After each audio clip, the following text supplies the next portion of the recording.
Wanita yang Dimas hina sebagai istri beban ternyata adalah miliarder Asia yang dalam 48 jam mencabut semua kekayaan dan menghancurkan hidup suaminya di hari pernikahan. Sebelum kita mulai lebih lanjut, yuk tekan tombol suka serta tombol subscribe untuk mendukung channel kami. Dan jangan lupa absen kota Bapak Ibu di kolom komentar. Semoga rezeki kita semua dilancarkan, kesehatan kita diberkahi, dan keluarga kita selalu harmonis dalam lindungannya.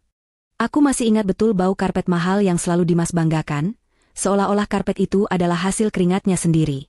Rumah besar di Menteng ini, yang katanya adalah lambang kesuksesan Dimas sebagai manajer, sebenarnya hanyalah bagian kecil dari labirin aset perusahaanku, sebuah ilusi yang aku ciptakan sempurna. Namaku Kinanti, dan di balik daster longgar serta wajah yang sengaja aku buat terlihat lelah, aku adalah seorang CEO perusahaan multinasional berbasis di Singapura dengan kekayaan yang tak pernah Dimas bayangkan. Aku adalah dalang di balik semua kemewahan yang Dimas nikmati, dan yang lebih lucu lagi, dia tidak tahu apa-apa. Pagi ini, seperti biasa, aku menyaksikan pertunjukan angku Dimas di meja makan marmer Italia. Dia duduk tegak, menyeruput kopi premium yang aku datangkan khusus dari Kolombia, tentu saja atas nama perusahaan, dan membaca koran finansial dengan ekspresi serius. "Kinanti, kamu harus lebih semangat sedikit," katanya tanpa menoleh. Istri seorang manajer sukses seperti aku tidak boleh terlihat murung terus. Nanti reputasiku terpengaruh.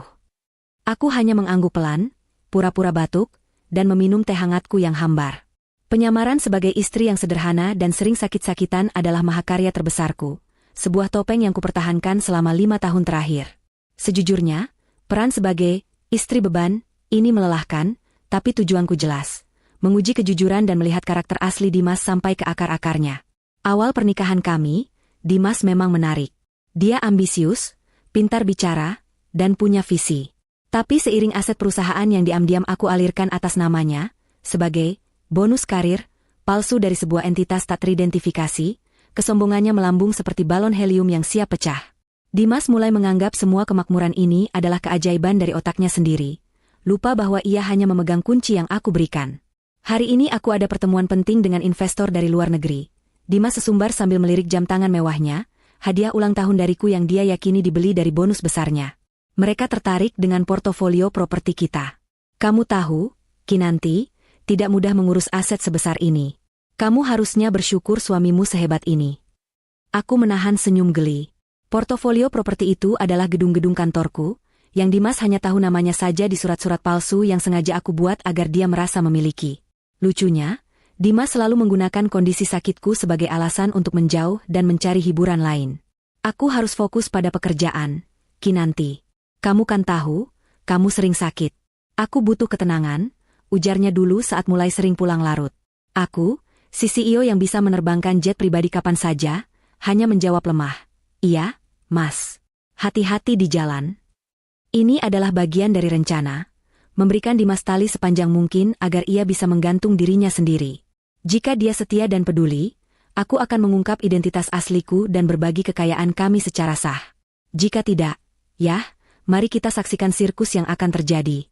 Ada satu momen yang membuatku hampir tertawa terbahak-bahak dan melupakan peran dramaku. Suatu malam, dia bercerita tentang mobil sport terbarunya yang dia klaim dibeli dari hasil keuntungan saham. "Bayangkan, Kinanti, betapa beruntungnya aku," katanya. Aku yang saat itu sedang pura-pura pusing di sofa, hanya bergumam, "Iya, Mas. Tapi bensinnya boros ya?" Aku lihat struknya besar sekali. Dimas langsung panik dan mencari-cari alasan. Padahal, mobil itu aku beli 2 tahun lalu, dan struk bensin yang dia temukan adalah tagihan kartu kredit korporatku.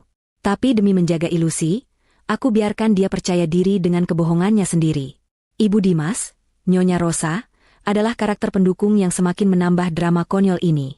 Beliau sering datang, selalu dengan wajah penuh keprihatinan palsu, dan ujung-ujungnya menghinaku secara halus. "Kinanti, kamu ini sudah di rumah saja, coba cari kegiatan yang bermanfaat. Jangan melulu sakit. Lihat Dimas, bekerja keras demi kamu," ujarnya sambil mengelap debu tipis di patung perunggu yang harganya setara dengan gaji tahunan Dimas. Nyonya Rosa selalu melihatku sebagai menantu tak berguna, beban rumah tangga yang menghabiskan uang anaknya. Andai saja beliau tahu, semua perabotan mewah ini adalah hasil klik tombol dari ponselku di Singapura. Aku tahu, penyamaran ini mendekati batas akhir. Aku sudah mengumpulkan cukup bukti dan melihat cukup banyak keangkuhan Dimas untuk membuat keputusan final. Tim legal di sana sudah siaga penuh, menunggu aba-aba dariku. Aku sudah lelah bermain sandiwara, lelah dengan peran lemah ini. Jantungku berdebar bukan karena sakit, melainkan karena menahan amarah dan antisipasi akan pembalasan yang sempurna. Kinanti, besok aku tidak pulang, kata Dimas malam itu, nadanya sedikit lebih dingin dari biasanya.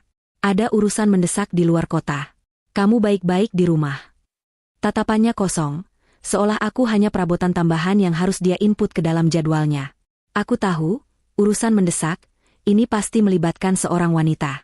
Jaringan informasiku, yang tentu saja jauh lebih canggih daripada intelijen perusahaan Dimas, sudah memberitahuku tentang Sheila, asisten baru Dimas yang centil dan ambisius. Malam itu, aku tidak tidur. Aku menghabiskan waktu di ruang kerjaku yang tersembunyi, yang Dimas pikir hanyalah gudang kecil, menatap layar besar yang menampilkan laporan keuangan lengkap perusahaanku. Angka-angka itu adalah kekuatanku. Aku melihat daftar aset yang Dimas anggap miliknya. Rumah, mobil, saldo bank. Semuanya tertulis jelas, aset perusahaan anak cabang Asia Tenggara, Dimas hanyalah pemegang kuasa sementara. Aku tersenyum tipis, senyum yang dingin dan penuh perhitungan. Ini bukan lagi tentang cinta, atau bahkan pernikahan. Ini tentang harga diri, tentang keadilan, dan tentang membuktikan bahwa kepintaran seorang wanita tidak bisa dibeli atau diinjak-injak dengan kesombongan. Besok, aku akan menunggu Dimas kembali. Aku akan menunggu dia mengambil langkah terakhir yang akan menjebloskannya ke dalam jurang penyesalan. Sebuah flashback singkat melintas di benakku, momen aku menandatangani dokumen perjanjian aset perusahaan 5 tahun lalu. Itu adalah asuransi ganda, memastikan bahwa tidak ada satu rupiah pun aset pribadiku yang bisa disentuh oleh Dimas, bahkan jika terjadi perceraian. Dokumen itu adalah benteng pertahananku, dan kini saatnya benteng itu melepaskan panah beracunnya. Aku hanya perlu bersabar sedikit lagi. Babak pertama drama ini akan segera berakhir, dan babak kedua, babak pembalasan, akan jauh lebih seru. Aku menarik napas dalam-dalam, memejamkan mata, dan merubah ekspresi wajahku kembali menjadi Kinanti si istri beban. Besok adalah hari di mana sandiwara ini akan mencapai klimaksnya di tempat yang tak terduga. Rumah sakit. Aku tahu Dimas akan melangkah lebih jauh. Dan aku siap menyambutnya dengan tangan terbuka. Siap untuk membuktikan, wanita yang paling kamu remehkan, adalah wanita yang paling berkuasa dalam hidupmu. Udara di rumah terasa berbeda hari itu. Sunyi, dingin, dan penuh antisipasi yang mencekam. Dimas memang tidak pulang. Dan kepergiannya kali ini meninggalkan lubang besar yang bukan karena rindu, melainkan karena konfirmasi. Konfirmasi bahwa dia telah melewati batas loyalitas yang telah aku berikan dengan begitu murah hati. Aku menghabiskan pagi itu dengan memeriksa kembali setiap detail, struktur perlindungan aset, yang dibuat oleh tim legal terbaikku di Asia. Ini adalah pekerjaan seni finansial, memastikan bahwa Dimas benar-benar tergantung pada benang tipis yang sewaktu-waktu bisa aku putus. Saat aku pura-pura beristirahat di kamar, aku sebenarnya sedang memantau pergerakan Dimas melalui laporan tertulis dari asisten kepercayaanku di Singapura. Laporan itu detail. Pertemuan rahasia dengan Sheila, makan malam romantis di restoran mewah yang dia bayar dengan kartu kredit korporatku, dan yang paling penting, Dimas mulai mengubah beberapa dokumen penting yang berkaitan dengan kepemilikan aset kami. Dia pikir dia cerdik, tapi semua dokumen itu adalah umpan yang sengaja aku lemparkan. Setiap kali dia menyentuh dokumen itu, dia justru semakin memperkuat kontrolku atas semua yang dia miliki. Dia bahkan mengganti kata sandi brankas di kantornya. Aku bergumam sambil tersenyum kecut. Brankas itu hanya berisi surat-surat kosong dan beberapa perhiasan imitasi. Brankas asli yang menyimpan salinan otentik kepemilikan aset berada di balik lukisan di ruang kerjaku, ruangan yang Dimas yakini adalah gudang debu. Dimas benar-benar seperti anak kecil yang menemukan mainan mahal dan percaya bahwa dia adalah pemiliknya sejati. Padahal dia hanya seorang peminjam yang sombong. Kesombongan Dimas memang semakin tidak tertahankan, seolah-olah seluruh dunia berputar mengelilingi dirinya. Setiap kali dia berhasil menutup proyek kecil di perusahaannya, dia akan pulang dan menceritakannya sebagai prestasi sekelas penemuan benua baru. Padahal, proyek-proyek itu seringkali adalah belas kasihan, dari koneksi perusahaanku yang aku instruksikan secara tidak langsung untuk memberinya pekerjaan demi menjaga citra Dimas di mata publik. Aku ingat saat Dimas dengan lantang berkata di depan teman-temannya saat pesta ulang tahunnya tahun lalu, "Aku ini pekerja keras, kawan. Semua ini, rumah ini, mobil ini, hasil jerih payahku. Kinanti, dia hanya beruntung dapat suami sepertiku." Dia tertawa, dan teman-temannya mengangguk setuju. Saat itu, aku hanya bisa menunduk, memainkan peran istri yang rendah hati dan bersyukur. Rasanya seperti menelan pasir panas. Tapi aku tahu, semakin tinggi Dimas terbang dalam awan kesombongannya, semakin sakit jatuhnya nanti. Puncak kekeliruan Dimas terjadi saat ia mulai menjual beberapa koleksi seni mahal yang ada di rumah, tanpa izin dariku. Patung-patung dan lukisan itu adalah barang langka yang dibeli oleh perusahaanku untuk keperluan dekorasi dan investasi. Dia menjualnya dengan harga murah kepada kolektor, mengklaim bahwa ia sedang membersihkan aset yang tidak menghasilkan. Uang hasil penjualan itu dimasukkan ke rekeningnya, dan aku membiarkannya. Aku membiarkan dia menumpuk kesalahan finansial, karena setiap transaksi ilegal yang dia lakukan terhadap aset perusahaanku adalah bukti tambahan yang sempurna untuk tim legal. Suatu sore, Nyonya Rosa datang tanpa diundang, membawa serta aura kritik dan kecurigaan seperti biasa. "Kinanti, kamu harus lebih pintar mengatur rumah." Dimas bilang uangnya cepat sekali habis, katanya sambil menatapku dengan mata menusuk. "Coba kamu kurangi pengeluaran yang tidak penting. Kamu kan sering sakit, jadi kebutuhanmu tidak banyak, kan?" Aku hanya tersenyum tipis. Pengeluaran Dimas untuk kencan rahasianya dengan Sheila jauh lebih besar daripada seluruh biaya hidupku. "Iya, Bu. Saya akan lebih berhemat," jawabku lembut, sambil diam-diam memesan tiket pesawat kelas 1 ke Singapura untuk beberapa hari ke depan. Tujuanku adalah pertemuan final dengan Dewan Direksi perusahaanku. Aku harus memberikan pengarahan terakhir dan mengaktifkan tombol merah saat Dimas mencapai puncaknya. Nyonya Rosa hanya menghela napas, merasa menang telah menasehatiku.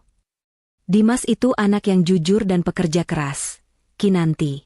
Kamu harus menjaganya," lanjut Nyonya Rosa, seolah Dimas adalah perhiasan yang harus aku jaga dengan nyawaku. Aku ingin sekali tertawa dan berkata, "Jujur? Ibu tahu dia baru saja menghabiskan jutaan rupiah untuk tas bermerek untuk selingkuhannya." Tapi aku menahan diri. Aku hanya membalas dengan tatapan kosong, yang Nyonya Rosa artikan sebagai ketidakberdayaku. Ada satu momen lucu yang sering aku kenang saat menahan amarah ini. Suatu kali, Dimas memamerkan jam tangan baru yang katanya hadiah dari klien penting. Dia memakainya kemana-mana. Padahal, jam tangan itu adalah barang sitaan dari salah satu mantan karyawan perusahaanku yang korup. Aku memberikannya ke Dimas sebagai hadiah, tak terduga, dari klien misterius. Setiap kali Dimas mengelus jam tangan itu dengan bangga, aku diam-diam tertawa dalam hati. Itulah jeda humor yang aku butuhkan, melihat betapa mudahnya dia dibohongi dengan benda-benda yang dia anggap simbol statusnya. Dimas tidak pernah menyadari bahwa setiap aset yang dia klaim adalah jaring laba-laba yang aku tenun sendiri. Semua dokumen, semua tanda tangan, semua rekening bank yang dia yakini miliknya, memiliki klausul rahasia. Klausul yang menyatakan bahwa kepemilikan penuh dan hak penarikan ada pada entitas utama, KNT. Inisial namaku. Aku tidak pernah menaruh nama lengkapku di sana, hanya inisial. Dimas terlalu sombong untuk menanyakan arti inisial itu.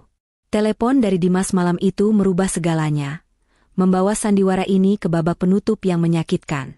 "Kinanti, aku butuh kamu di rumah sakit sekarang." Suaranya terdengar panik. Aku kecelakaan kecil, tapi butuh pendampingan." Jantungku berdebar kencang, bukan karena khawatir akan keselamatannya, karena aku tahu kecelakaan itu kecil, melainkan karena aku tahu, Dimas akan menggunakan momen ini untuk menyerangku.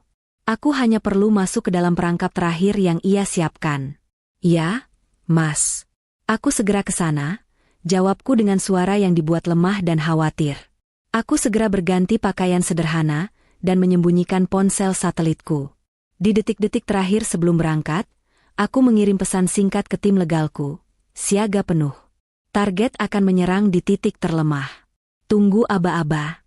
Aku tahu drama rumah sakit yang akan Dimas ciptakan adalah upaya terakhirnya untuk memenangkan simpati dan mendapatkan alasan kuat untuk menceraikanku. Dia akan menggunakan kecelakaan kecilnya untuk membuatku terlihat semakin tidak berdaya, semakin beban. Aku sudah mempersiapkan diri secara mental. Aku akan memberikan Dimas panggungnya, membiarkan dia mengucapkan setiap kata penghinaan yang telah dia simpan. Kinanti si CEO telah bersiap. Kinanti si istri lemah akan segera pensiun.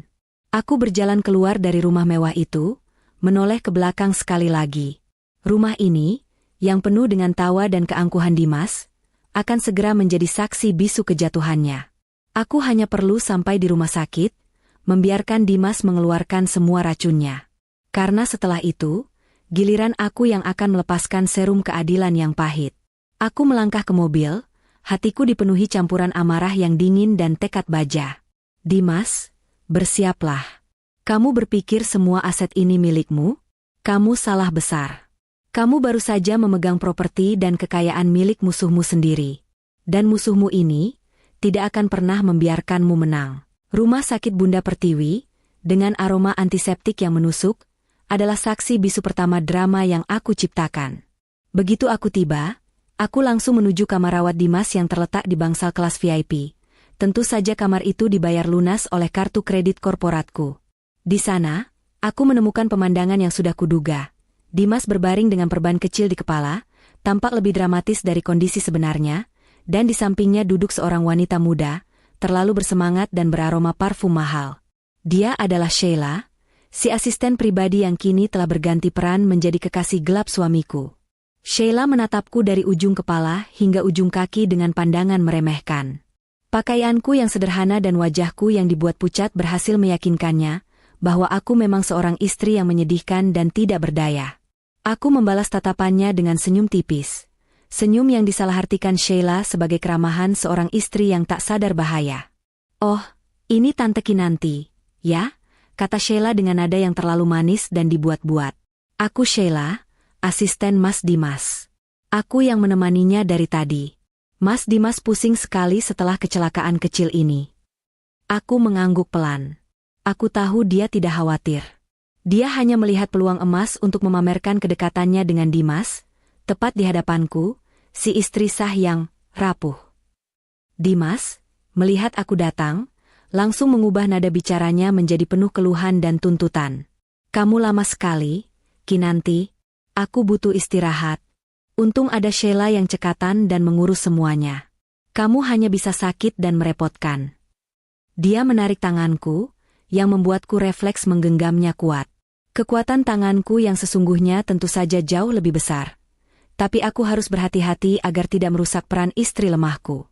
Tak lama kemudian, pintu terbuka dan masuklah Nyonya Rosa, ibu mertuaku, seperti badai yang membawa serta bisikan racun. Wajahnya yang biasanya penuh keprihatinan palsu kini digantikan oleh ekspresi marah dan menyalahkan. Dia langsung melihatku dan Sheila secara bergantian, dan aku tahu dia sudah tahu situasinya.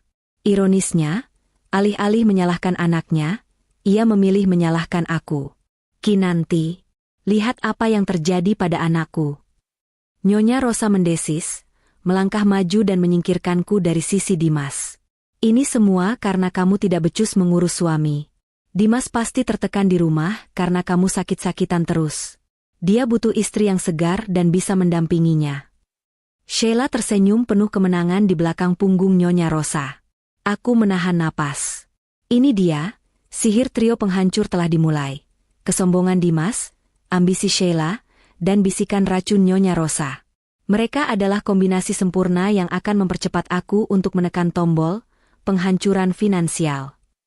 Mereka tidak menyadari bahwa setiap kata hinaan yang mereka lontarkan, setiap dorongan untuk menceraikanku, hanya memberiku amunisi yang lebih kuat. "Aku tahu, Bu. Maafkan aku," kataku dengan suara lirih yang dibuat hampir menangis.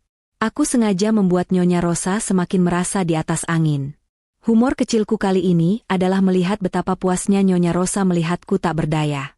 Beliau sungguh-sungguh percaya bahwa kelemahanku adalah penentu kejatuhan Dimas, bukan sifat serakah dan ambisi putranya sendiri. Nyonya Rosa lalu berbalik ke Dimas dan berkata dengan nada penuh kasih sayang palsu. "Nak, ibu tahu kamu butuh seseorang yang bisa diandalkan. Sheila ini terlihat cerdas dan kuat. Dia tidak akan menjadi beban seperti..." Kalimatnya menggantung di udara, tapi kami semua tahu maksudnya. Seperti Kinanti. Sheila membusungkan dadanya, seolah-olah dia baru saja dianugerahi gelar putri semesta. Dimas mengangguk setuju dengan tatapan mata yang sudah bulat tekad. "Iya, Bu. Aku sudah memutuskan. Aku tidak bisa begini terus. Aku tahu, ini saatnya. Ini adalah pukulan terakhir yang aku tunggu-tunggu. Aku harus memberikan Dimas kesempatan emas untuk melukai perasaanku sedalam mungkin, sehingga keadilan finansial yang akan aku berikan nanti terasa benar-benar setimpal. Sejujurnya, melihat Sheila berinteraksi dengan Nyonya Rosa adalah sebuah tontonan komedi. Sheila berusaha keras menjadi menantu idaman, memuji semua hal tentang Dimas dan asetnya, sementara Nyonya Rosa dengan senang hati menerima semua pujian itu. Mereka berdua, dalam keserakahan mereka, tidak menyadari bahwa mereka sedang merayakan kepemilikan atas sebuah bom waktu. Aku mengambil tempat duduk yang agak jauh, pura-pura pusing, tapi mataku tajam memperhatikan setiap detail interaksi mereka. Di benakku, aku sedang membuat skenario pengungkapan kebenaran. Bagaimana reaksi Nyonya Rosa saat tahu bahwa rumah yang ia banggakan adalah milik menantu yang ia hina? Bagaimana reaksi Sheila saat tahu bahwa manajer sukses yang ia cintai adalah seorang miskin yang baru saja dipecat? Kinanti, dengarkan aku. Dimas tiba-tiba mengangkat suaranya, memanggil perhatian kami semua. Ia duduk tegak di tempat tidur. Meskipun aku tahu perban kecilnya itu tidak membenarkan drama sebesar ini. Matanya dingin, tanpa ada sedikit pun jejak cinta yang dulu pernah ada. Aku mengunci pandangan dengannya, siap menerima tembakan. Aku mengaktifkan rekaman video di ponselku tanpa sepengetahuannya, sebagai cadangan bukti tambahan jika tim legal membutuhkannya. Aku harus memastikan bahwa penghinaan yang akan dia lontarkan terekam jelas dan tidak terbantahkan. Pikiranku kembali ke Singapura, ke ruang rapat kaca di lantai teratas gedung perusahaanku. Seandainya Dimas melihat aku di sana, memimpin ratusan orang, membuat keputusan miliaran, pasti ia akan langsung pingsan. Tapi hari ini, ia hanya melihat wanita yang ia anggap beban, wanita yang kini duduk pasrah di kursi rumah sakit. Aku menarik napas perlahan, menikmati momen hening sebelum badai. Rasa sakit di hatiku bukanlah karena Dimas, melainkan karena kecewa pada diriku sendiri, karena telah salah menilai karakter seseorang begitu lama. Tapi kekecewaan itu kini telah mengeras menjadi motivasi. Dimas menatapku dengan jijik yang nyata, dan aku tahu dia siap meluncurkan serangan verbalnya yang paling mematikan. Sheila memegang lengannya, Nyonya Rosa mengangguk setuju.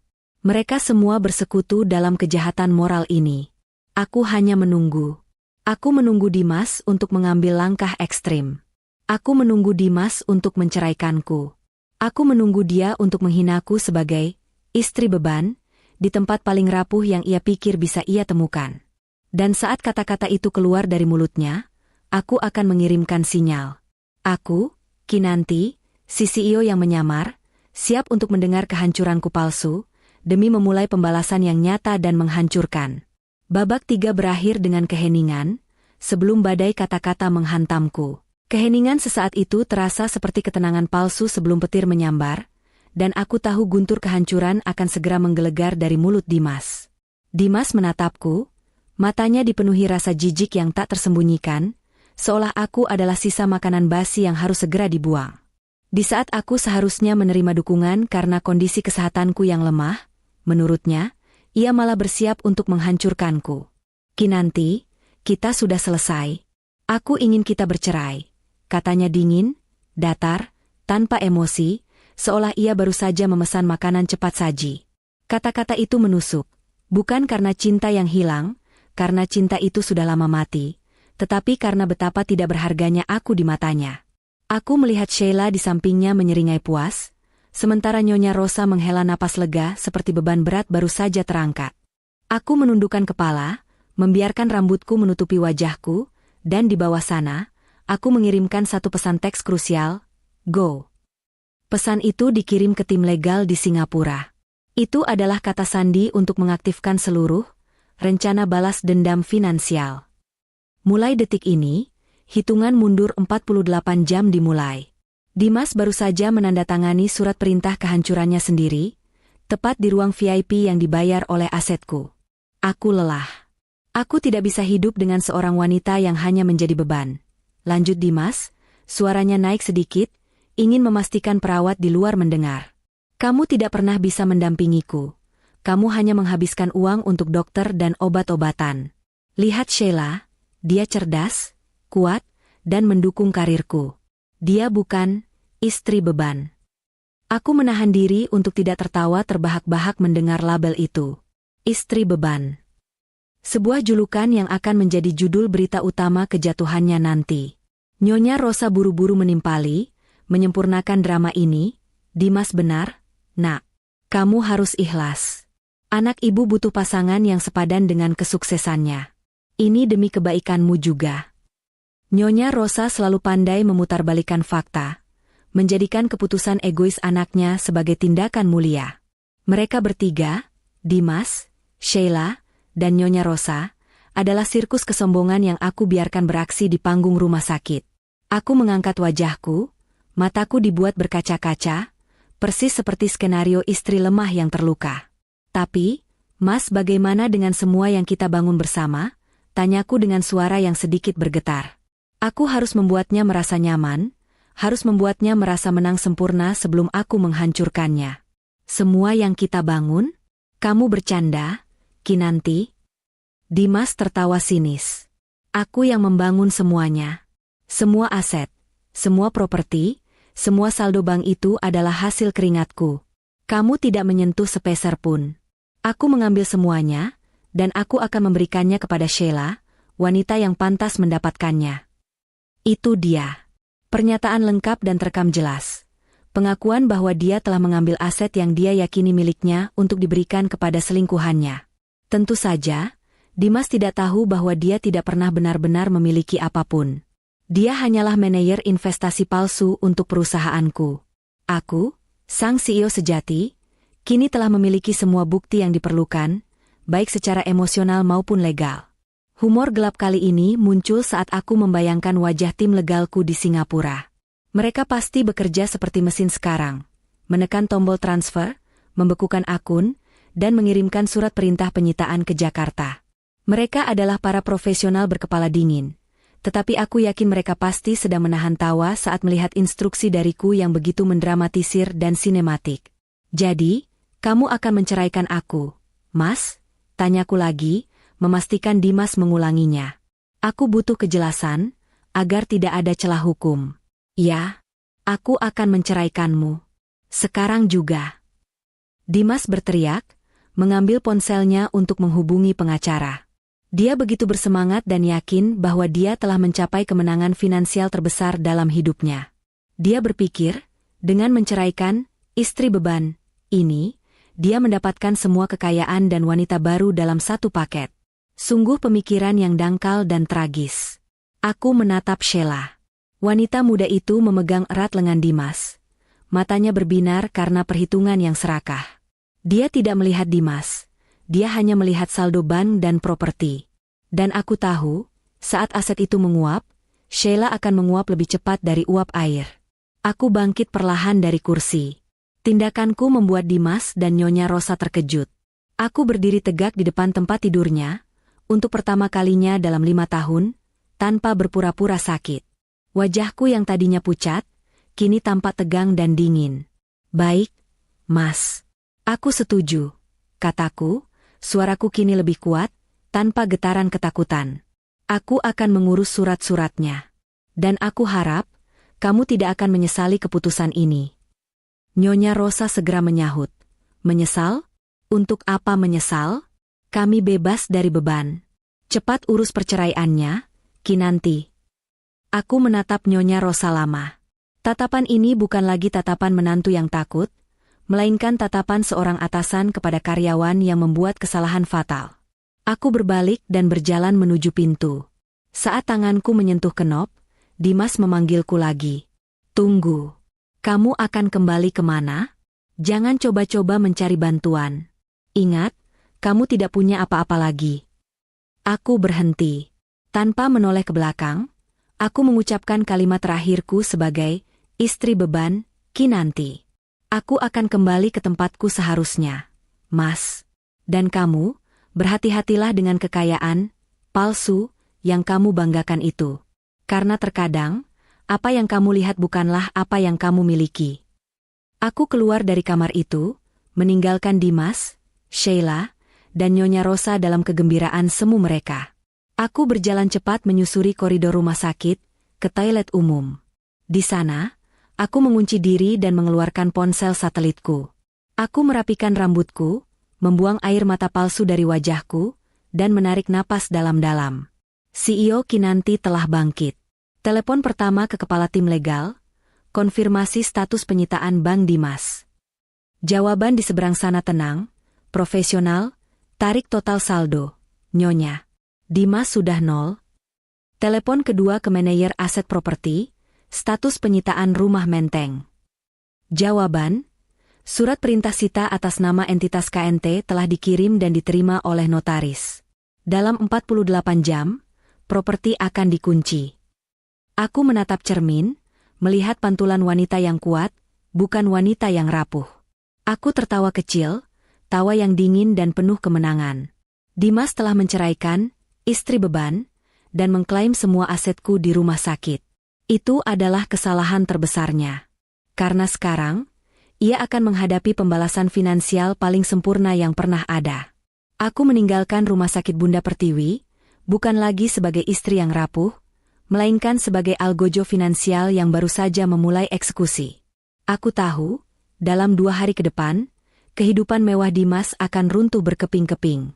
Dan aku akan ada di sana, di babak terakhir, untuk menyaksikan dan memastikan keadilan ditegakkan. Panggilan telepon di bilik toilet rumah sakit itu adalah lonceng yang menandai dimulainya kehancuran total Dimas. Keluar dari bilik itu, aku bukan lagi wanita yang terluka, melainkan jenderal yang baru saja memberi perintah serangan. Di luar, dunia Dimas masih berjalan normal. Dia masih manajer sombong dengan kekayaan palsunya. Tapi aku tahu, di balik layar, tim legal internasionalku sedang bergerak secepat kilat. Aku tidak kembali ke rumah. Aku langsung menuju Bandara Soekarno-Hatta, bukan untuk terbang ke Singapura, tetapi ke sebuah apartemen rahasia yang sengaja aku siapkan di pusat Jakarta. Tempat ini adalah markas operasi sementaraku, dilengkapi dengan teknologi komunikasi canggih untuk memantau setiap langkah Dimas dan memastikan rencana balas dendam berjalan tanpa celah. Aku harus berada di Jakarta untuk menyaksikan hasil karyaku. Di dalam taksi, aku melepas daster dan pakaian lusuhku, menggantinya dengan setelan bisnis elegan yang telah disiapkan oleh asisten pribadiku. Perubahan fisik ini bukan sekadar ganti baju, tapi transisi mental dari Kinanti si istri beban, menjadi Kinanti si CEO pengambil keputusan. Wajahku yang tadinya dibuat pucat, kini dihiasi riasan minimalis namun tegas. Tepat pukul 14, aku duduk di depan 6 layar monitor di markas rahasia.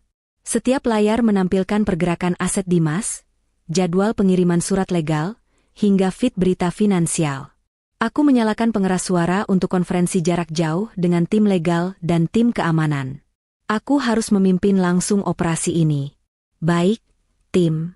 Phase 1 selesai, Dimas sudah menceraikan aku dan mengakui aset ini miliknya. Kita masuk ke Phase 2, kataku, suaraku terdengar dingin dan berwibawa. Aku bahkan tidak menggunakan istilah asing, tetapi file perintahku sudah menunjukkan bahwa ini adalah operasi kelas atas. Aku memerintahkan penarikan tunai terakhir dari semua rekening yang Dimas anggap miliknya. Penarikan itu bukan untukku, tetapi untuk membayar semua biaya operasional dan sisa utang Dimas yang masih tertinggal. Memastikan bahwa ketika dia jatuh miskin, dia tidak memiliki utang lagi. Sebuah kebaikan terakhir yang ironis dariku. Pastikan notifikasi bank ke Dimas tertunda selama 24 jam, ujarku. Aku ingin dia menikmati euforia kemenangan palsunya selama sehari penuh sebelum dia menyadari 0 di saldo rekeningnya. Aku ingin dia merasa kaya hingga detik-detik terakhir. Ide jenaka ini membuatku tersenyum. Ini adalah penangguhan hukuman yang kejam, sebuah prank finansial kelas dunia. Salah satu layar menampilkan Dimas yang baru saja keluar dari rumah sakit, didampingi Sheila. Dimas tampak berseri-seri, berbicara dengan bangga di telepon. Aku yakin dia sedang menghubungi teman-temannya, menyombongkan perceraiannya dan mengklaim semua aset. Aku membiarkan mereka bersenang-senang. Pekerjaan tim pengamanan aset perusahaanku adalah yang paling penting saat ini. Mereka bertugas mengamankan bukti fisik aset, surat-surat berharga, kendaraan mewah, dan benda seni di rumah Menteng. Semua barang itu tidak akan hilang, hanya berpindah kepemilikan secara legal kembali ke entitas KNT. Rumah itu akan dikosongkan secara profesional dan diam-diam. Aku ingat saat Dimas membelikanku perhiasan berlian palsu yang dia klaim sangat mahal. Dia dengan bangga mengatakan itu adalah investasi. Aku memerintahkan timku untuk mencari perhiasan itu, mengambilnya, dan meninggalkan nota kecil.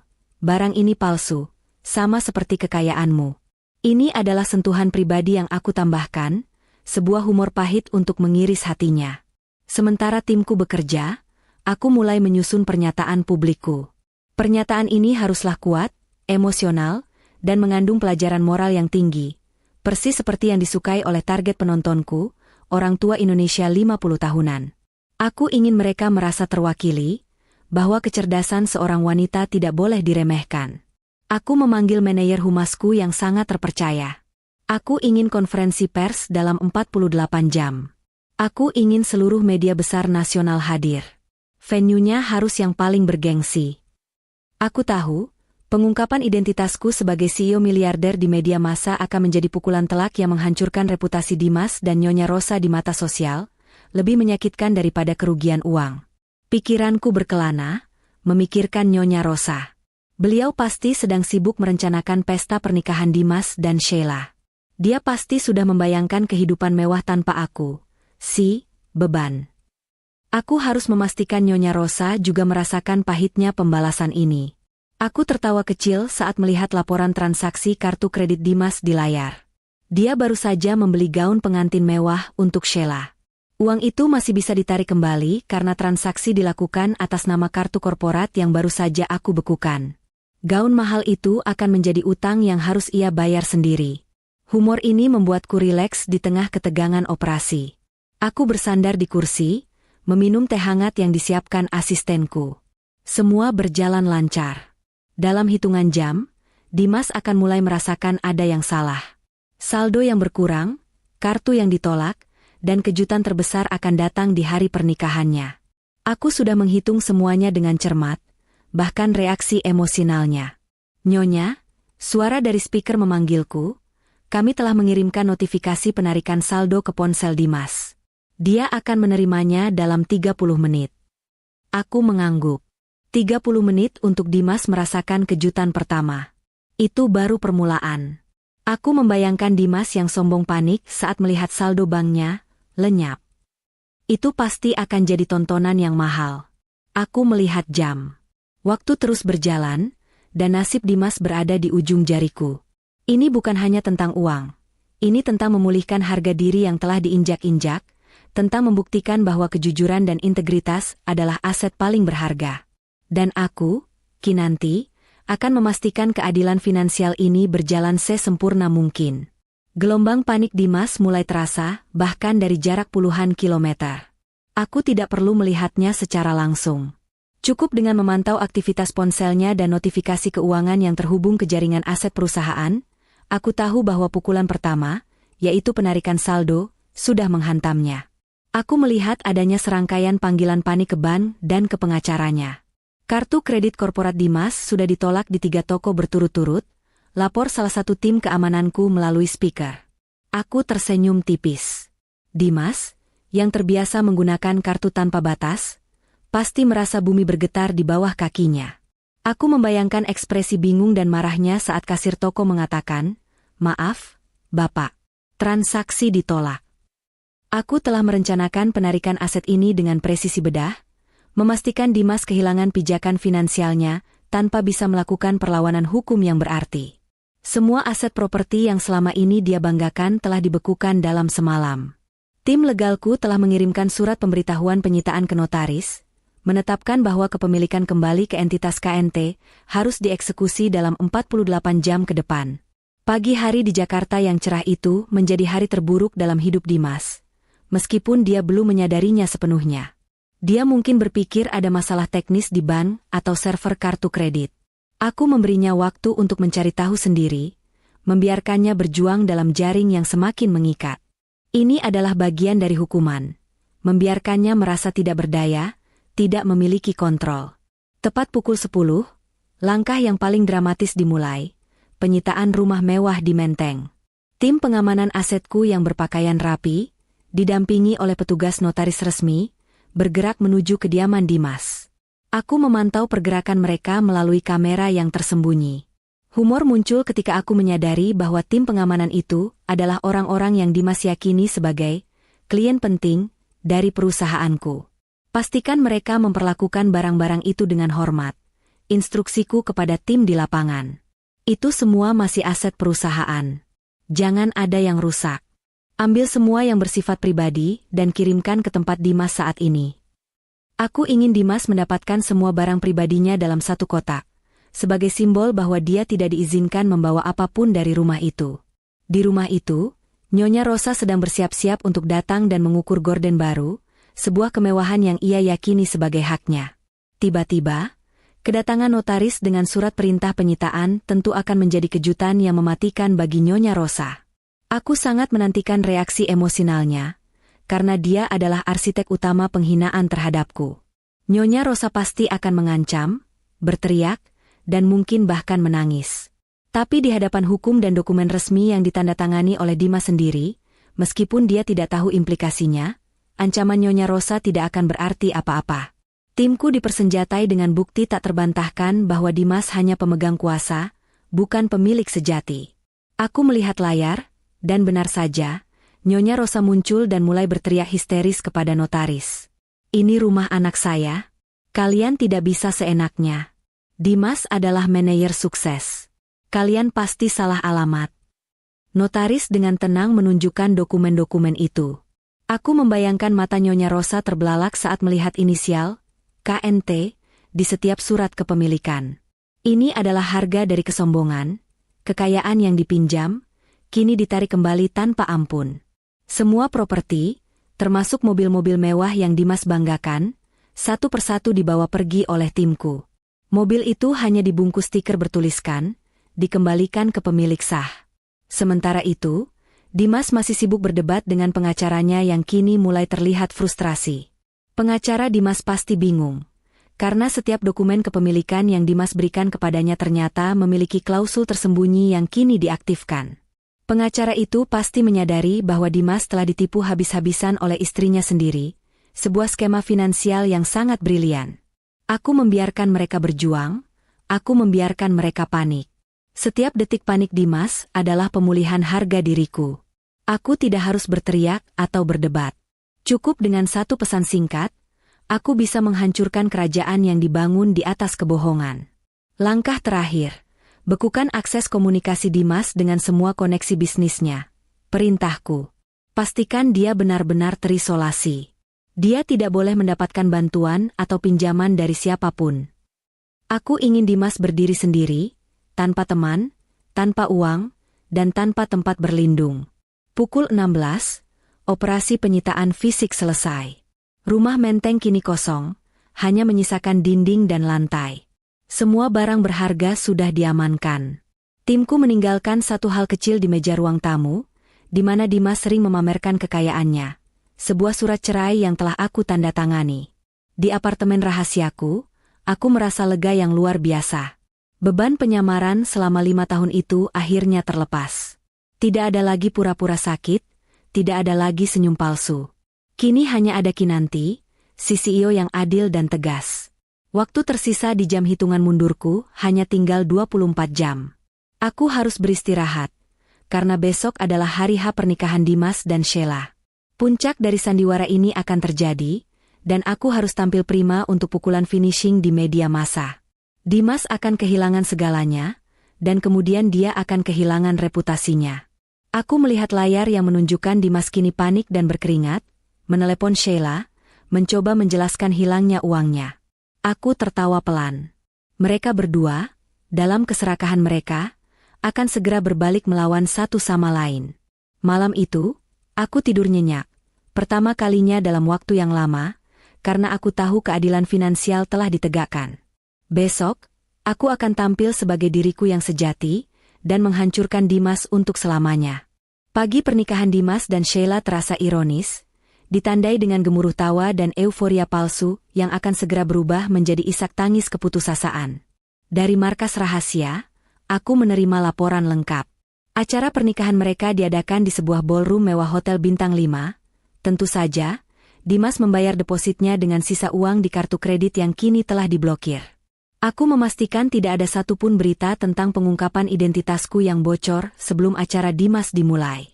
Aku ingin dia menikmati setiap detik kemenangannya yang semu, membiarkannya berdiri di altar dengan keyakinan bahwa dia telah berhasil menipu dan meninggalkan istri beban demi wanita yang lebih muda dan kaya. Laporan dari timku sangat detail. Dimas tampak tegang, tapi berusaha keras menampilkan aura pria sukses di hadapan tamu-tamu penting. Sementara Sheila, dengan gaun pengantin mewah yang belum dibayar lunas, dan yang vendornya kini sedang panik karena kartu kredit Dimas ditolak, bersinar penuh ambisi. Nyonya Rosa tampak paling bahagia, melayang-layang menerima pujian sebagai ibu dari manajer sukses yang berhasil menyingkirkan menantu tak berguna. Tepat saat Dimas dan Sheila bersiap mengucapkan janji suci di depan penghulu, bom waktu finansial yang aku tanam mulai meledak. Pukulan pertama datang dari vendor dekorasi. Manajer ballroom mendekati Dimas dengan wajah tegang, membawa tagihan yang seharusnya sudah lunas kemarin sore. Maaf, Bapak Dimas. Transaksi pembayaran Anda kemarin gagal. Kami perlu pelunasan segera, kata manajer ballroom itu dengan sopan namun tegas. Dimas, yang yakin itu hanyalah masalah server yang sama, mencoba lagi menggunakan kartu kreditnya yang lain. Penolakan demi penolakan terjadi. Wajahnya mulai pucat. Lucunya, Dimas sempat mencoba menggunakan uang tunai yang dia bawa di saku jasnya, sejumlah kecil uang yang dia yakini sebagai uang saku.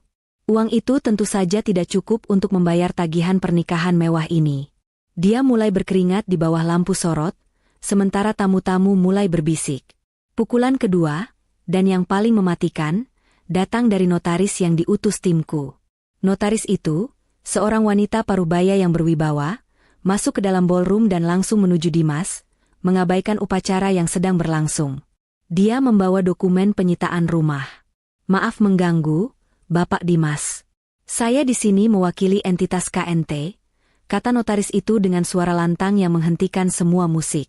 Saya di sini untuk menyampaikan surat perintah penyitaan resmi atas properti Anda di Menteng, Jakarta. Properti tersebut harus dikosongkan dalam waktu 24 jam, karena telah ditarik kembali kepemilikannya oleh pemilik sah. Anda telah melanggar perjanjian penggunaan aset. Seketika, ballroom itu senyap. Tamu-tamu terkejut. Nyonya Rosa menjerit histeris, dan Sheila menatap Dimas dengan mata penuh kengerian. Dimas tampak seperti patung, pucat dan membeku. Properti yang dia banggakan, yang dia tunjukkan sebagai bukti kesuksesannya, kini disita di hari pernikahannya sendiri. Ini adalah karma yang sinematik. Nyonya Rosa segera berlari ke depan, mencoba merobek dokumen di tangan notaris. Tidak mungkin. Ini bohong. Rumah itu milik anakku. Kalian dibayar siapa? Teriakannya yang putus asa hanya disambut oleh keheningan para tamu yang kini mengerti bahwa manajer sukses ini sedang menghadapi kehancuran total. Dimas akhirnya bergerak, tangannya gemetar. Dia menarik lengan Sheila. Tenang, Sheila. Ini pasti salah paham. Kita punya uang. Kita ke bank sekarang. Sheila, yang awalnya tampak bingung, kini sadar sepenuhnya akan situasinya. Dia adalah wanita yang menikahi kekayaan, bukan pria. Begitu Dimas mengucapkan kata, uang, Sheila langsung melihat ke tangannya, ke cincin pertunangan berlian besar yang Dimas pamerkan. Uang? Uangmu mana, Mas? Tanya Sheila, suaranya kini tajam dan penuh perhitungan. Saldo bankmu nol, kartu-kartumu diblokir, dan rumahmu disita? Kamu bohong padaku, Mas. Pukulan ketiga datang dari Sheila, pukulan yang paling menyakitkan secara personal bagi Dimas. Sheila dengan kasar melepaskan tangannya dari Dimas. Dia melepas cincin berlian itu dan melemparkannya ke wajah Dimas. Cincin itu memantul di lantai. Aku tidak menikahi pria miskin. Kamu bilang kamu kaya. Kamu pembohong. Teriak Sheila, tanpa peduli pada tamu-tamu yang melihat. Dia merobek veil pengantinnya dan berlari keluar dari ballroom itu, meninggalkan Dimas sendirian di altar yang penuh kepalsuan. Dimas ambruk. Dia terjatuh di depan altar, gaun pengantin Sheila tergeletak di sampingnya. Nyonya Rosa mencoba menenangkannya, tapi sudah terlambat. Reputasi Dimas sebagai manajer sukses hancur dalam hitungan menit. Bisik-bisik para tamu kini berubah menjadi penghinaan terbuka. Mereka melihat pria sombong itu, kini hanya seorang pria miskin yang baru saja ditinggalkan di hari pernikahannya. Dari markas rahasia, aku mematikan monitor. Aku sudah melihat cukup banyak. Keadilan finansial telah tuntas ditegakkan. Dimas kini nol secara finansial dan ditinggalkan secara emosional. Tapi aku tahu, penderitaannya belum selesai. Aku berdiri di depan cermin, menyesuaikan blazer mahalku. Waktunya telah tiba untuk pukulan pamungkas. Pukulan yang tidak hanya akan menghancurkan finansial Dimas, tapi juga reputasi publiknya di mata seluruh Indonesia. Aku tersenyum, bukan senyum sinis, melainkan senyum puas seorang wanita yang telah mendapatkan kembali harga dirinya. Aku mengambil ponsel, menelepon humasku, dan berkata, semua sudah siap. Kirim undangan pers sekarang juga. Aku ingin semua media tahu siapa Kinanti yang sebenarnya. Pesta pernikahan Dimas telah berubah menjadi puing, dan aku, Kinanti, sang mantan, istri beban, akan menjadi arsitek di balik kehancurannya yang akan diabadikan oleh kamera. Sore hari setelah kehancuran total Dimas di altar, aku melangkah masuk ke ruang konferensi pers Hotel Grand Elite, tempat paling bergengsi yang pernah ada di Jakarta. Lampu sorot kamera menyala begitu aku muncul. Puluhan wartawan dari media nasional dan beberapa perwakilan media asing duduk menanti. Energi di ruangan itu tegang dan penuh rasa ingin tahu. Aku tidak memilih tempat ini secara kebetulan. Ini adalah hotel yang sering Dimas pamerkan sebagai tempat dia mengadakan pertemuan bisnis penting yang tentu saja dibayar oleh perusahaanku. Dengan berdiri di sini, mengenakan setelan kutur yang memancarkan aura miliarder, aku mengirim pesan tanpa kata. Aku adalah kekuasaan yang sesungguhnya. Aku duduk di kursi utama, diapit oleh pengacara dan kepala humasku. Di belakangku, terpampang logo perusahaanku, sebuah entitas multinasional raksasa yang bergerak di bidang investasi dan teknologi. Entitas yang Dimas tidak pernah tahu eksistensinya. Wajahku tenang, mata tajam, tanpa ada sisa sedikit pun dari istri beban yang sering sakit-sakitan. Selamat sore. Terima kasih sudah hadir. Aku memulai, suaraku terdengar jelas, tenang, dan berwibawa, jauh dari nada lemah yang aku gunakan selama 5 tahun terakhir. Aku memandang lurus ke kamera. Nama saya Kinanti. Dan hari ini, saya ingin mengklarifikasi beberapa hal terkait peristiwa yang terjadi pagi ini, dan juga mengungkap sebuah kebenaran yang saya sembunyikan selama 5 tahun. Para wartawan mulai ribut, jurnalis foto gencar mengambil gambar. Aku mengangkat tangan, meminta mereka tenang, dan melanjutkan narasiku dengan gaya yang santai namun mengikat emosi. Aku menceritakan kisahku, namun dengan alur yang telah aku tentukan. Selama 5 tahun terakhir, saya hidup dalam penyamaran. Di hadapan suami saya, Dimas, saya menyamar sebagai seorang istri yang sederhana, bahkan sering sakit-sakitan, kataku. Aku jeda sejenak, membiarkan fakta itu meresap. Ini adalah sebuah eksperimen, sebuah ujian kejujuran. Saya ingin melihat, apakah seorang pria akan mencintai pasangannya karena ketulusan, atau karena kekayaan dan kemewahan yang ia sangka adalah miliknya. Aku kemudian membeberkan fakta yang menghancurkan. Aku menjelaskan bahwa semua aset mewah, rumah di Menteng, mobil-mobil, bahkan saldo bank yang Dimas banggakan, semuanya adalah aset perusahaan yang sengaja aku samarkan dan aku letakkan di bawah kuasa sementara Dimas. Dimas percaya bahwa ia adalah manajer yang sukses, padahal ia hanya manajer yang dipinjami kekayaan. Semua yang ia miliki adalah pinjaman, yang sewaktu-waktu bisa ditarik kembali, jelasku. Aku melihat wajah-wajah wartawan yang terkejut.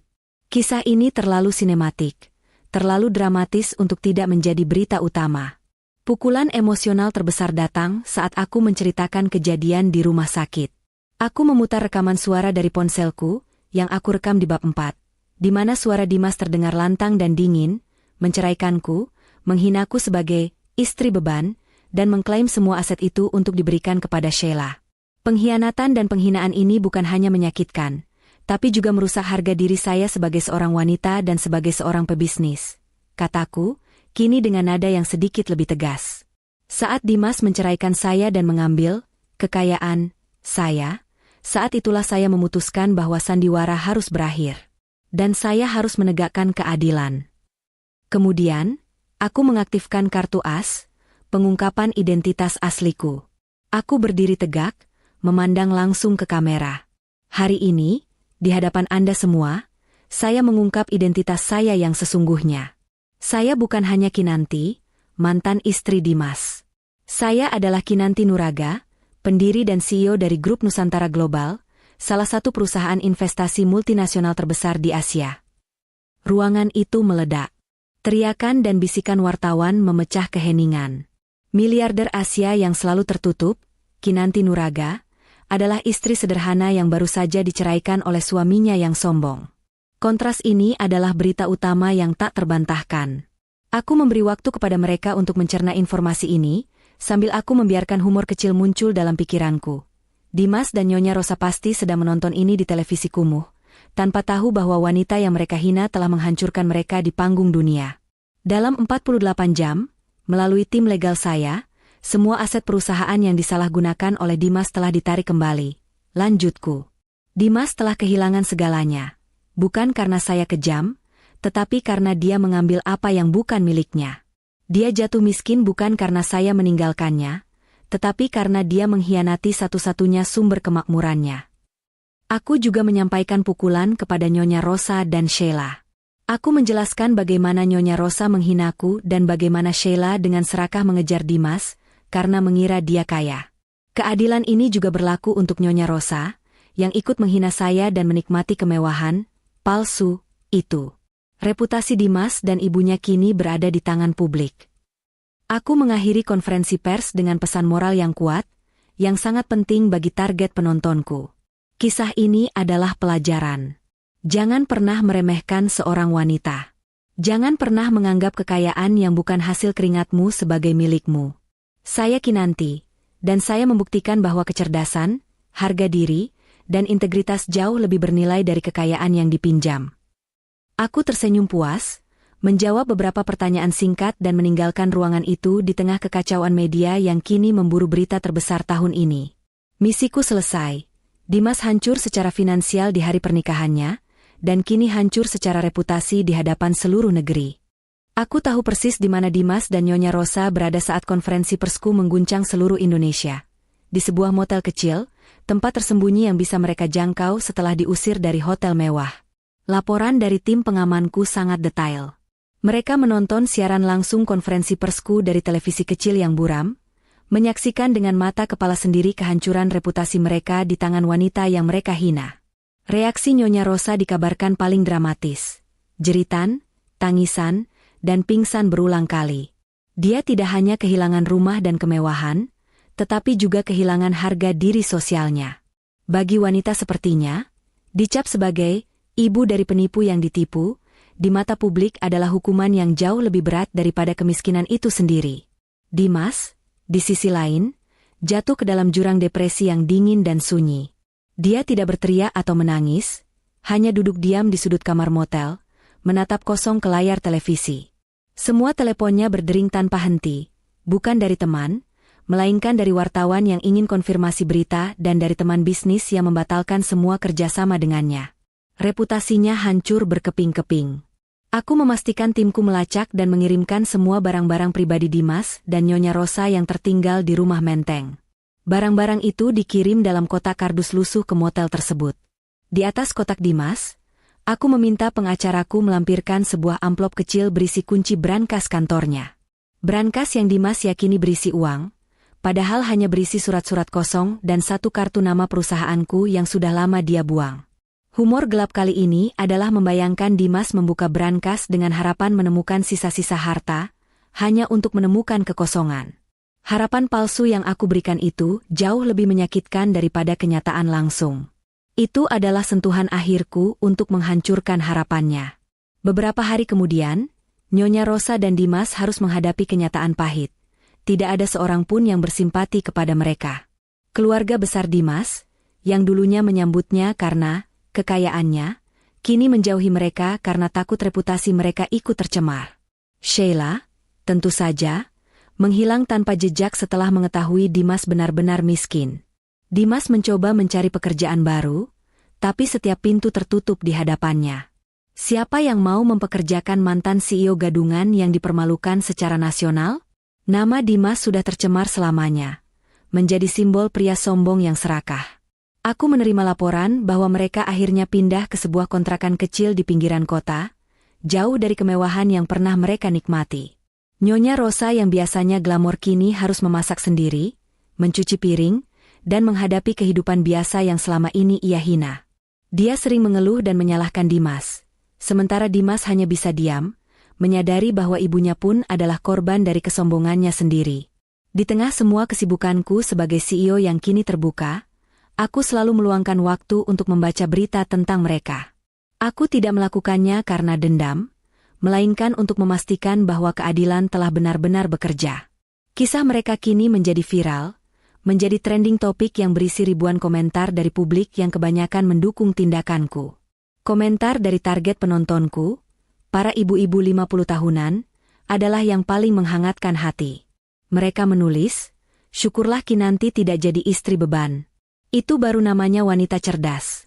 Dan, "Dimas pantas mendapatkannya, itu harga dari menghina pengorbanan istri." Feedback ini mengonfirmasi bahwa pesan moral ceritaku tersampaikan dengan sempurna. Ada satu momen di mana Dimas mencoba menghubungiku, mengirimkan pesan singkat yang panjang berisi penyesalan. Dia memohon maaf, meminta kesempatan kedua, dan dengan berani menyebutkan bahwa dia sekarang benar-benar mencintaiku. Aku hanya membaca pesan itu dan menghapusnya. Cinta yang datang setelah kehancuran bukanlah cinta. Itu adalah keputusasaan dan keserakahan yang tersisa. Penyesalan terbesar Dimas, yang aku yakini, bukanlah kehilangan uangnya, tapi menyadari bahwa wanita yang dia hina, istri beban itu, adalah satu-satunya sumber kemakmurannya. Dia menghabiskan 5 tahun menghinaku, membuangku, demi aset yang ternyata adalah milikku. Sebuah ironi yang sempurna. Aku membiarkan mereka hidup dalam kemiskinan dan penyesalan yang mendalam. Aku tidak akan memberikan mereka uang atau pekerjaan. Hukuman terbaik adalah membiarkan mereka menghadapi konsekuensi dari kesombongan mereka sendiri. Mereka harus belajar bahwa karakter yang jujur lebih bernilai daripada semua uang di dunia. Kini, aku berdiri di puncak karirku, bebas, dan dengan hati yang bersih. Aku berhasil memenangkan keadilan bukan dengan balas dendam murahan, tetapi dengan kecerdasan, strategi finansial yang sempurna, dan mempertahankan harga diri. Setahun berlalu sejak konferensi pers yang menggemparkan itu, dan hidupku kembali ke orbit yang seharusnya. Sibuk, berkuasa, dan damai.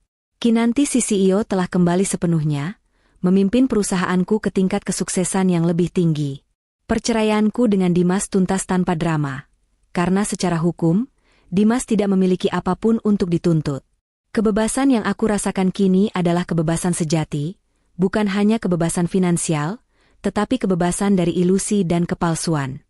Aku tidak lagi perlu mengenakan topeng istri beban, atau menahan diri di balik penyamaran. Aku bisa menjadi diriku sendiri, dengan segala kecerdasan dan kekuatan yang aku miliki. Aku mengubah kantor pusat perusahaan cabangku di Jakarta, menjadi pusat inovasi baru. Rumah mewah di Menteng itu, yang dulunya adalah panggung sandiwara Dimas, kini menjadi galeri seni nirlaba, didedikasikan untuk mendukung seniman lokal. Aku memastikan aset itu sekarang bermanfaat bagi masyarakat, menghapus jejak kesombongan yang pernah merajai rumah itu. Terkadang, aku menerima kabar sekilas tentang Dimas dan Nyonya Rosa dari laporan asistenku. Mereka masih hidup dalam kemiskinan di kontrakan kecil. Nyonya Rosa dikabarkan mulai berjualan makanan kecil untuk bertahan hidup, sebuah ironi yang tajam mengingat betapa dia dulu membanggakan kehidupan mewah. Dimas, setelah beberapa kali gagal mendapat pekerjaan, akhirnya menjadi pengemudi taksi daring, sebuah pekerjaan jujur yang seharusnya dia lakukan sejak awal. Aku tidak merasa benci atau dendam. Yang aku rasakan hanyalah penyelesaian yang sempurna. Mereka mendapatkan apa yang mereka tanam. Penyesalan mereka adalah hukuman terberat, karena setiap hari mereka diingatkan bahwa wanita yang mereka buang dan hina adalah satu-satunya sumber kemakmuran mereka. Mereka hidup dengan kesadaran bahwa mereka telah menendang keluar berlian demi mengejar batu imitasi. Salah satu hal terpenting yang aku dapatkan dari penyamaran ini adalah pelajaran tentang nilai sejati. Aku belajar bahwa kekayaan tanpa integritas adalah omong kosong. Dan aku belajar bahwa harga diri seorang wanita jauh lebih berharga daripada semua aset di dunia. Kisahku kini menjadi legenda di dunia bisnis, dan yang lebih penting, di mata publik. Aku sering diundang untuk berbicara di seminar, bukan hanya tentang bisnis, tetapi tentang pemberdayaan wanita. Aku selalu menekankan, jangan takut menjadi yang paling cerdas di ruangan. Dan jangan pernah izinkan siapapun meremehkan potensi Anda, meskipun Anda harus menyembunyikannya untuk sementara waktu. Ada satu momen lucu yang aku bagikan dalam setiap sesi motivasiku, kisah jam tangan Dimas. Aku menceritakan bagaimana Dimas dengan bangga memakai jam tangan hasil sitaan dari karyawan korup, percaya itu adalah hadiah mewah. Itu selalu memicu tawa penonton, sebuah pengingat bahwa keserakahan seringkali membuat orang terlihat bodoh. Aku menutup rapat semua urusan yang berkaitan dengan masa laluku, tapi aku tidak pernah menutup hatiku untuk masa depan. Aku sekarang lebih selektif, lebih bijaksana, dan lebih fokus pada pria yang menghargai pikiranku dan kepribadianku, bukan saldo bangku. Aku menghabiskan akhir pekan terakhirku dengan berlayar di pulau pribadi yang baru aku beli. Sambil menikmati matahari terbenam, aku merenungkan perjalanan hidupku. 5 tahun penyamaran itu adalah harga yang mahal, tapi itu adalah investasi terbaik. Itu memurnikan lingkaran hidupku dan membersihkan jalan menuju kebahagiaan sejati. Di penghujung hari, yang aku menangkan bukanlah uang, karena uang itu memang sudah milikku, tetapi keadilan. Aku memenangkan pembuktian bahwa seorang wanita cerdas tidak akan pernah bisa dijatuhkan oleh kesombongan pria dan keserakahan orang lain. Kisahku adalah penutup yang sempurna bagi setiap wanita yang pernah diremehkan. Keadilan itu manis, dan seringkali, keadilan paling sempurna datang dalam balutan strategi yang cerdas. Aku, Kinanti, si CEO yang kini bebas, berdiri sebagai simbol bahwa kecerdasan dan integritas adalah mahkota sejati seorang wanita. Dan itulah akhir dari kisahku.